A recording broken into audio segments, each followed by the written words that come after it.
Dhammapada verses 21, 22 and 23. Samavati Vatu. Apamado amatapadam pamado machunapadam apamata namiyanti ye pamata yatamata.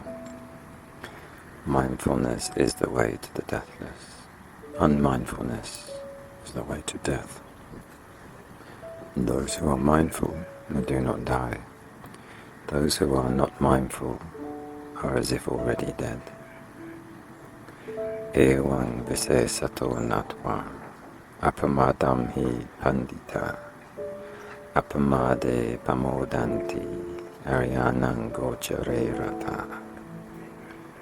Fully comprehending this, the wise who are mindful rejoice in being mindful and find delight in the domain of the noble ones. Tejayino zatatika nityang dala parakama pusanti dira nibbanang yogakemang anutarang.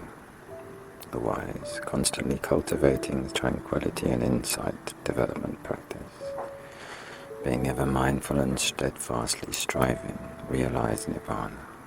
Nibbana, which is free from the bonds of yoga. Nibbana, the Incomparable. Yoga Kemang means an attribute of Nibbana. It means free or secure from the four bonds which bind people to the round of rebirths. The four bonds or yoga are sense pleasures, existence, wrong belief and ignorance, karma, bhava, ditthi and avijja. The story of Samavati, while residing at the Goshita monastery near Kosambi. The Buddha uttered verses 21, 22 and 23 of this book with reference to Samavati, one of the chief queens of Udena, king of Kosambi. Samavati had 500 maids of honor staying with her at the palace. She also had a maidservant called Gujutura. The maid had to buy flowers for Samavati from the florist Sumana every day. On one occasion, Gujutura had the opportunity to listen to a religious discourse delivered by the Buddha at the home of Sumana, and she attained Sotapatti fruition. She repeated the discourse of the Buddha to Samavati and the 500 maids of honor, and they also attained Sotapatti fruition. From that day, Gujutura did not have to do any menial work, but took the place of mother and teacher to Samavati. She listened to the discourses of the Buddha and repeated them to Samavati and her maids. In course of time, Gujutura mastered the Tipitaka. Samavati and her maids wished very much to see the Buddha and pay obeisance to him, but they were afraid the king might be displeased with them. So making holes in the walls of their palace, they looked through them and paid obeisance to the Buddha every day as he was going to the houses of the three rich men, namely Gosaka, Kukuta and Pavariya. At that time, King Udena had also another chief queen by the name of Magandiya. She was the daughter of Magandiya, a Brahmin. The Brahmin, seeing the Buddha one day, thought the Buddha was the only person who was worthy of his very beautiful daughter. So he hurriedly went off to fetch his wife and daughter, and offered to give his daughter in marriage to the Buddha. Turning down his offer, the Buddha said, "Even after seeing Tanha, Arati and Raga, the daughters of Mara, I felt no desire in me for sensual pleasures. After all, what is this which is full of urine and filth, and which I don't like to touch, even with my foot?" On hearing those words of the Buddha, both the Brahmin and his wife attained Anagami, Magga, and Pala. They entrusted their daughter to the care of her uncle, and themselves joined the order. Eventually they attained Arahatship. The Buddha knew from the beginning that the Brahmin and his wife were destined to attain Anagami fruition that very day. Hence his reply to the Brahmin in the above manner. However, the daughter Magandia became very bitter and sore, and she vowed to take revenge if and when an opportunity arose.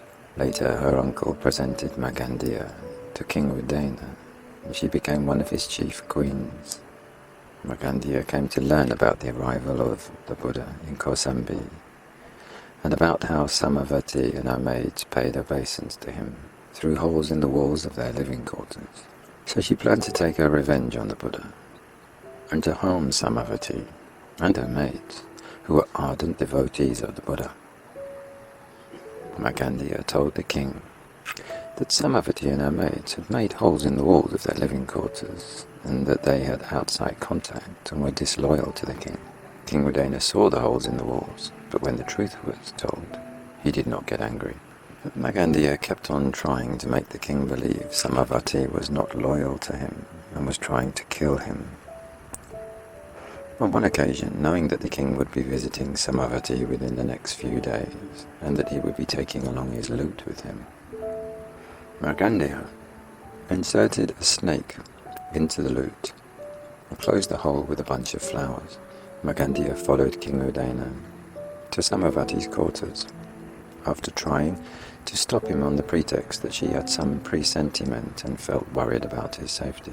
At Samavati's place, Magandia removed the bunch of flowers from the hole of the lute. The snake came out hissing and coiled itself on the bed. When the king saw the snake, he believed Magandia's words that Samavati was trying to kill him, and the king was furious. He commanded Samavati to stand, and all her ladies to line up behind her. Then he fitted his bow with an arrow, dipped in poison, and shot the arrow. But Samavati and her ladies bore no ill wills towards the king, and through the power of metta, goodwill, the arrow turned back. Although an arrow shot by the king usually went even through a rock. Then the king realized the innocence of Samavati, and he gave her permission to invite the Buddha and his disciples to the palace for alms food and for delivering discourses. Magandia, realizing that none of her plans had materialized, made a final, infallible plan. She sent a message to her uncle with full instructions to go to Samavati's place and burn down the building with all the women inside. As the house was burning, Samavati and her maids of honor, numbering 500, kept on meditating. Thus, some of them attained Sakadagami fruition and the rest attained Anagami fruition. As the news of the fire spread, the king rushed to the scene, but it was too late. He suspected that it was done at the instigation of Magandia, but he did not show that he was suspicious. Instead he said, "While Samavati was alive, I had been fearful and alert, thinking I might be harmed by her. Only now my mind is at peace. Who could have done this?